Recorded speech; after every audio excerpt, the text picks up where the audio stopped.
Hey guys, welcome back to the channel. In today's tutorial I'll show you how to share TikTok videos on WhatsApp. So let's get it started.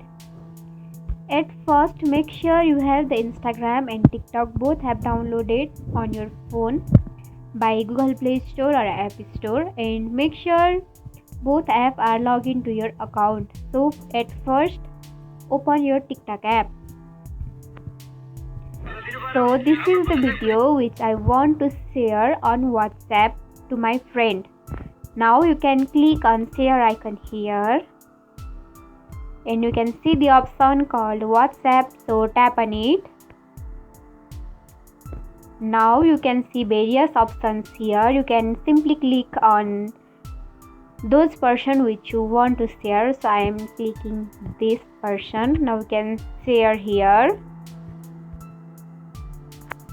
And look, this video has been shared to that person successfully.